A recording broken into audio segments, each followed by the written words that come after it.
So this is my topic. So we are going to cover how to build voice agent platform in React.js, but for kids. Why voice agents and why for kids and why React?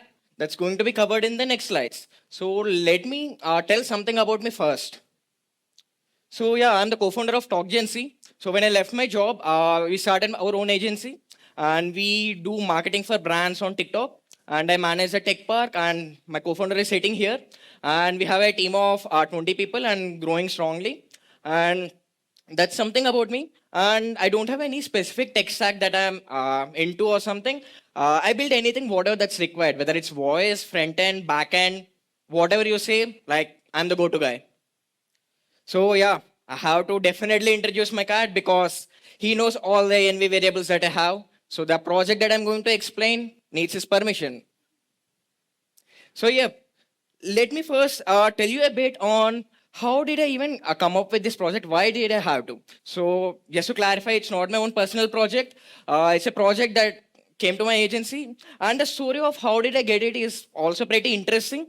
Like I was at a Royal Enfield showroom, and I was doing a service for my bike, and I met a random guy, and we became good friends, and we were talking. Then after the event, I figured out that he's a CTO of a company. Damn cool. Like so, I found him at the perfect space. So he wanted our agency to convert their offline career counseling platform, which consists of almost 20,000 real students in Bangalore, to completely agentic AI. So that was a big task, and we had only 2 months to do it. So we are a team of 5 people, and we have to replace each and every career counselor into a voice agent so that kids can communicate and get career guidance and get the subjects that they want to clear out, get the college's preferences and all those things. So yep. So it seems very simple, right? Just connect to any Gemini model like speech model or GPT model and just like talk. Why not like just make a simple dashboard? How hard is it to make a dashboard in React.js? It's not. So what's the problem? So this is the challenge. Like when it comes to kids, they don't know how to operate dashboards, or how to fill forms, how to follow certain steps, or not. I cannot even guarantee about the signing up by filling some credentials. I cannot even trust on that. So this is the actual real challenge. So how did we take care? So, yeah, these are the points that I explained. So, how did we take care of it? So, for a career counseling platform, if you get an offline counseling, these are all the factors that are required. RISEC test, like you get a whole hand code when you give certain questions, and based on that, you can do career recommendations. And you have aptitude tests and academic records, subject-wise performance, and lot of other metrics. So, how do you collect all these metrics from a kid without help of parent and also without help of a counselor? This is how we do it. The best way to do this is through voice while talking. But the real catch is voice just enough? Can you just ask the user? Like, can you ask him mathematical questions? Can you ask him science-based questions? No, you cannot. So how do you do that? So you need something called as a multimodal interface. So what do you mean by multimodal? Like where the AI is playing a role in voice, text, and also UI. So AI is deciding what is being shown on the screen. AI is navigating. AI is also opening the forms, and AI is like answering the questions of the user. So all these things are happening on the fly. So in this talk, that's exactly what we are going to cover. We are going to understand how you build an architecture which can handle like 20 to 30,000 students in a month with an anytime like active users of maybe 2 to 3,000 students a day. So how do you architect such platforms? So that's what we are going to cover in this. So to implement this, these are the following superpowers we have to give to the AI. One, like when you are talking, if the kid is confused and asks a question, let's assume he is at a results page. We should let the AI to highlight set specific parts of the elements. So if you guys have ever tried like maybe Perplexity or anything, if you ask it certain questions and if you have to fill some forms, it will automatically scroll to that specific part and it will try to fill it. And also it will add like a border to it so that like, you can know that, okay, this is where you have to keep your attention at. So that's what I also had to do so that they can easily navigate it. And not only that, there should be an important wake up word. So, because the conversation can happen and stop, so there should be a wake up word like Hey Siri or something like that. So, we'll also cover how are we going to implement Hey Siri completely on client side without requiring any browser API. So that's an interesting topic. That was quite useful for me. So you can make any custom trigger words of your own. Hey Mohit, hey counselor, hey Siri, whatever you want, and perform certain actions in the browser whenever you do that. And also, it should have the context of the current screen. And we are not going to provide the whole DOM content to it. So if you're not going to provide it, how the AI is going to know what is the current screen is about? So we are going to cover that too. So yep, 4 superpowers, 4 engineering challenges, 2 months of time, 20,000 users. So let's get deep dive into it. So this is the first step. How do you trigger an agent, voice agent? Like, so let's assume you are running some Python code or something. Then you can definitely run an local LLM which is hearing the audio constantly. And yeah, whenever it hears like that word, great, like perform it. But how do you do it on the client side, where the resources are very limited? Like let's assume maximum in a user laptop or a mobile phone, the RAM may be some 200 MB, 300 MB per tab. If it crosses that, it might close other tabs and crash the browser. So how are we going to implement that? So yep, so this is a high level wake up flow of that. So first, like the first point that you're seeing, get user media, is an web API which continuously streams the audio from the browser to any platform that you want. So that will be the first step. And second is the audio context. So we need some sort of like a RAM mechanism because we are not going to store all the conversation which happened from the past 10 minutes, right? So we only want max to max 10 seconds or 5 seconds of conversation and we can clear the rest of it, or else we'll be just bloating the memory and like filling up all the storage. So there's a second point, having the great audio context. The third point is a voice processor. So generally most of the voice agents that you work gets the content stream from the backend. So whenever you did you guys ever use Whisperflow? Anyone? See, I see a lot of hands. So whenever you talk to a Whisperflow, all the voice gets transmitted live to an API in the backend, and the server processing happens in the Whisperflow server, and it returns the output. But we cannot do it here. Like we want to keep it instant, lightweight, because it's like you cannot process each and every word that the user is saying. So how do you do that? So that's the thing. Audio worklet processor. So we'll be creating a worker in browser.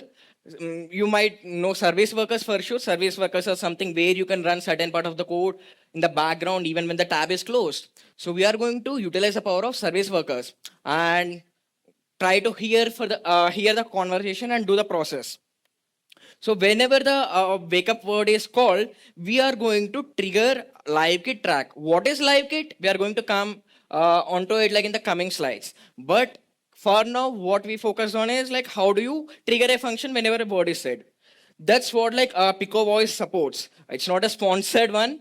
I just used it. So if you go to Pico Voice website, you can type any string that you want, like Hey Siri, Hey Mohit, whatever you want. So then you will be generated with a .pnn file. So all you have to do is take that pnn file, and there is a Pico Voice GitHub repo and also package for React.js. You just have to use that hook of Pico Voice and also provide the audio file. I mean, a PNN file that you have installed. And we are going to pass the use audio stream that we are getting from browser's web API to the Pico Voice. So PicoVoice does the rest of the job, and it is very resource uh, light. So it consumes maybe less than 1% of your CPU usage. So it's extremely lightweight because it's not actually listening for all the words that you are saying, but it is only trying to match the patterns. Like whenever you say, hey Mohit, hey counselor, it's seeing the patterns are getting matched or not. If the pattern seems matched, then it passes that string to an LLM judge for the verification, so that it's sure that like it is a right wake up word. The accuracy of Pico voice is amazing. Like out of 100 times you speak, 99.99 times it catches extremely perfectly. So yep, this is how you use it. Just import it from Porcune, Voice, like React. And once you do that, like you guys can see, it's like just 4 lines of code. It's a simple use effect, and you just like use the hook of it. And if you see the below line, can I use yeah? If you see this line, you just pass a file path of the file that you have installed from Voice official website. That's a PNN file. This is for Hey Disha. That can be for any name. Once you do that, whatever is there in the dot, then it gets run. So that's the first step. So now we are going to the second step. Now we are able to trigger the conversation when user speaks. So what to do next? So we have to initiate a voice model. So now we have to initiate a one-on-one conversation with the AI. So for this, I'm using LiveKit. So LiveKit is an open source framework which can be used to orchestrate voice, physical, and also visual AI. So in this scenario, we are going to just use a voice agent. So it consists of a pipeline called as like, have you guys ever worked with voice agents? Anyone? Okay, I see one, two, three. So what happens is like generally in LiveKit, we break it down into 3 stages. One is STT, speech to text. Next is TTS, which is a text to speech. And in between of these two, we add an LLM layer. And in the LLM layer, we add tools. We add all the logical things. We add web search. We add the context provider and all the things possible. And since we have to remember all the conversations, in the LLM layer, we are also adding super memory. So super memory remembers each and every conversation and extracts the key points out of it and creates a knowledge graph. So let's assume if a student mentions that I hate maths, and he comes back after a week and he asks the agent a question that like I'm thinking of becoming a rocket scientist. So can he? No. So AI can respond no because it has a context from super memory that in the past call he mentioned that he hates math. So that's the power of super memory. That's why we are going to use super memory here. And also for the, as we know, LLMs are highly unpredictable. They are not deterministic in nature on their own. But we want the power of LLM, but we want it to follow a certain flow, how a real career counselor will follow. So that's where we are going to use something called as LangChain. So LangChain is an LLM orchestration layer. So where you can connect various layers of LLM models. Maybe in step one you are using GPT. In step two you are using Gemini. Step three you are using Claude. And maybe in the individual steps you are providing tool calls. So you can orchestrate each and everything in LangChain, and you can create a specific predetermined flow. So that's why we are going to use LangChain. Yep. So now it comes to the tool calling. I guess in all the previous sessions, we heard about MCPs, right, for tool calling. But in a live conversation, can we use MCP? How many of you guys think that we can use MCPs here? How many? No one? Then what are you going to do? We are going to use something called as RPC by LiveKit. So what it does is, since you are already in a WebRTC connection with the agent from the backend to the front end, so what since it is the case, we are going to make tool calls directly in the LiveKit instead of a separate MCP server. So what happens then? These are the key differences of that. So if we are using MCP, it will be get triggered in the server side. But if you are using tool calls in on the client side, like LiveKit's RPC is the best choice. Like since your whole pipeline is handled by LiveKit, now you can simple like just plug and play multiple tools, maybe one tool to trigger navigation, one tool to trigger something else. And from the front end, you'll simply subscribe to it, and you can get the, triggers and like whatever you want to do on the front end. So that's what the difference between LiveKit RPC and MCP. So rest everything else is almost same, like the how you make the tools and the JSON format and also the tool props, input and output, and all of it is almost the same. So in this, we are using LiveKit RPC. This is how we are going to register a tool. This code might seem pretty familiar for you, most of you guys. If you have ever written an MCP tool, so you must have used the MCP package, like using that you use dot tool and create tools. That might be different for OpenAI, Gemini, or like anything else. But if you are using some common SDK like Vercel SDK or something like that, you can standardize it. But here, we are using LLM. This is imported by LiveKit. So it's a LiveKit LLM. Then we are creating a tool. If you see, we mentioned that visually highlight an element currently on the screen. And we are passing the props of it, input parameters. And this is the execute function. And this is written on the front end, not on the back end. So this is the part where you are registering the tool. It's sort of like subscribing to a WebSocket. So if you are on a real-time call, you subscribe to WebSocket connections, right? To establish a connection with the backend. That's what this does. Like it subscribes to something and waits for any server sent event. But that is happening through LiveKit's RPC over WebRTC. So this is how you register a tool. And yep. So since we are using RPC handlers, now we can do DOM manipulation because AI is triggering various tools and we are getting the certain actions on the front end instantly. Now we can perform various DOM operations using that. Let's see how are we going to do that. So the first hook that we are going to make is a voice navigation hook. Let's assume there are 10 slides in a page and we want the user to navigate. So just write this function and LLM will decide if user asks that I want to go to settings, like I want to update my profile. Kid might not know how to go to settings, where to go, and like how to upload. Since LLM has the context of it, it will just do a tool call of this and he will be automatically navigated.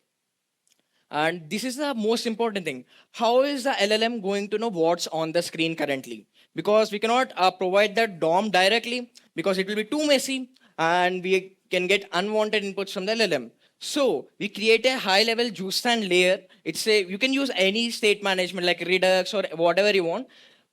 In the state, like just track down the current page, available pages, just define the schema of the all the pages available to navigate. So just pass that down again in a tool. So in the tool, LLM knows these are the pages available, these are the things available, this is what I have to do. And using these two, perception plus action in JSON, we are going to make the LLM aware of what's on the UI. So this is how we register the actions. We already saw this some time ago. Yep. So, and this is the elements register themselves. This is from the front end. So we are registering each and every element that's coming in a page. So we are generating a hook, and whenever we use that hook on a specific component by passing it in a reference, so that automatically gets added to the available highlight elements. So if that component name gets triggered in the tool call, we have a reference to that component to automatically navigate and highlight and perform any other sort of actions. So yep, this is how we can highlight on command since we already have the context of all the components that are available. Now, and also tool is making certain actions on the front end. Simple, like just add a border whenever the tool call happens. So yep, these are the other tools that are registered. You see navigation, highlighting, form triggering, various forms get triggered and all.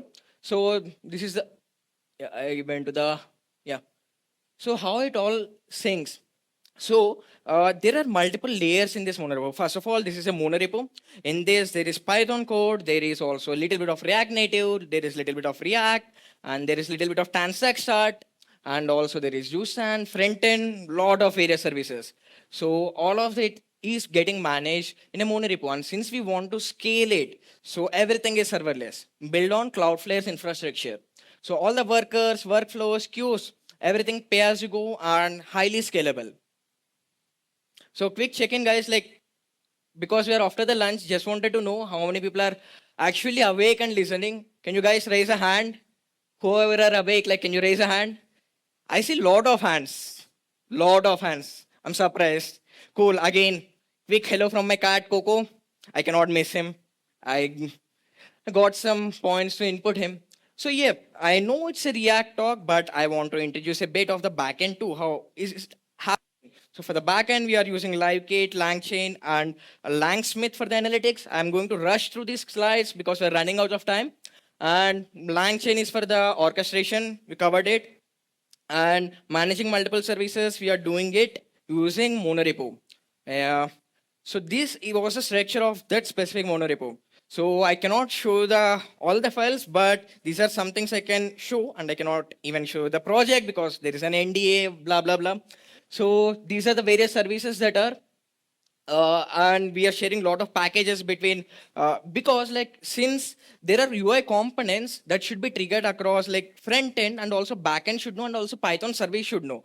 Let's assume in future you added one more UI component. You don't want to update it in each and every place, right? So you just add it in the packages repository. So you'll get all the components list from there, and you just go to any service Python, like any service, and get the available components, and now you know the component names that are actually available, and you can do type safe like navigation calls. So yep, I want to give one more tip actually. So I saw a lot of people like when I used to use this, what is that, like Apollo service, there in the front end we don't need to write any sort of code. Simple API automatically fetches all the available endpoints from the backend, all the available types from the backend. I always used to wonder like why not the same for REST API? Because you cannot use Apollo server in all the projects. Like, so I use REST API quite a lot. So how do you automate this process in the front end? So this is how I did it. So in any framework that you're, let's assume in my project, there are some APIs that are in Python, some APIs that are in React, some APIs might be in a different language, but I want to use all those APIs in the front end. So how am I going to use it? Like, and I don't want to write those APIs manually. So there is something called as Open API spec. So it supports multiple coding languages, Python, C, Node, or anything. Just add, whenever you mention any API, just explain the props that are available, add some decorators, and use the Open API spec package. And once you do that, you get something called as a Swagger JSON file. So with that, you can get documentation written automatically for all the endpoints. It's not written by AI, it's written by you because you are adding the decorators, names, props, and everything. So once you get the Swagger JSON file, all you have to do is like just take that file. There's a package called as Orwell. So I like to use Transact Start. So in Orwell, in combination of CodeGen, you can write some logic which will read that Swagger JSON file and convert it into Transact hooks with all the types pre-written. So let's assume in future the backend makes any change, added like single letter or like string to number, anything. So whenever the backend gets built, so we also regenerate the Swagger file. Whenever Swagger file is regenerated, all the hooks types gets updated in the front end. So if there is any issue, front end deployment will be stopped. That's a good thing to happen before deployment. We don't want it to break after it goes to production. So that's what we use Orwell for. So yeah, these are the mess ups that happen. Kids like speak in between, and like suddenly 2 to 3 people come and talk at the same time. They switch languages, and they also like stale tool calls, a lot of things. So this is how we solved it. We use like LiveKit features like turn detector, like, and also multimodal LLMs and a lot of other things to solve such issues. So yeah, these were the results. So we did a pilot run with 5,000 students across like 2 to 3 schools in Bangalore, and we got an amazing response. So we already covered around 100 plus AI calls, and also 68% completion rate of the whole process. There is approximately 7 to 8 steps for a student to complete it, like by filling some forms, giving some tests so that he can get an reliable actual career guidance about college sessions and a lot of other things. So when they were doing it offline, many times students used to miss coming to the offline center, or like some other issue, and some people are even shy to talk to a real person. But since we shifted it to a voice agent, our like a fulfillment ratio increased by 68%, and the company is damn happy about it. So their cost dropped, but the fulfillment ratio increased. So business increased and profits increased, conversion increased. So there's the power of AI. So, yep, to summarize, like voice agents are not obvious answers for each and every dashboard. In this specific scenario, I was not able to just use voice agent, but I also have to add UI triggers, elements, lot of other things. So, based on the situation that you're solving, you have to pick the solution. So, according to the problem, plan out things. Don't push out voice, don't push out MCP. I didn't even use MCP tools in this because like it's not required. There is a better solution, so always look for a better solution. There is something which you might not know. Ask Claude, ask ChatGPT, search in Google, and you will definitely get something better. So yep, since we have 3 minutes left, I will do a small plug-in about me. Just yep. So if any of you guys want to connect with me for projects, any help or like any resources, whatever you want, scan this code. It redirects to my portfolio mohit.in. There you can find all my socials and my project, some of my projects, and all ways to connect. So in like 15 seconds, I will like change the slide. Okay, changing 5, 4, 3, 2, 1. Done. One more thing. I copied it from Steve Jobs. Yeah, one more thing. So, how many of you guys want to work on AI? So, you want to somehow integrate AI into your React projects, but you are not sure how to do it. Just quick, raise your hands, or like want any help in using AI in your existing projects or in your future projects. Can you raise your hands? Okay, I see few of them want to use it. So, whoever want to use it, can scan this QR code. So this is an app that is built by me. It's called Memory. So what it does is like you save a lot of things over WhatsApp and all, right, in personal messages, and you might be saving some things over bookmarks in like how to say browser and also Instagram too. But we save so many things and we are consuming a lot of content, so we are saving a lot of things and it becomes a clutter and you cannot filter out and like find the things and you don't even remember what did you save. So that's exactly what Memory solves. So in Memory, it's like in multi-platform, Instagram bot, WhatsApp bot, Chrome extension, iOS, Android app, like Gmail bot, everywhere. So all of it is again architected in a single monorepo. So that's what I'm going to provide you guys. I'm not going to give you the source code, but I'm going to give you the HLD diagrams and also README files, architectural resources. If you guys want to understand how production level AI features can be engraved into front end, and also how you use multi agentic loops to trigger certain actions. So I'll change this slide in 5 seconds. Again, whoever is like 5, 4, 3, 2, 1. And not just scanning the code, you have to fill that form. And in the form, you have to select the source as React Nexus. Done. Like you will get the resource in a few days. You will get it over your Gmail. And also you'll get an early access to my app again. So it's already live in Chrome extension. It will be up in App Store and Play Store in 2 weeks. That's it. Thank you guys. Amazing audience.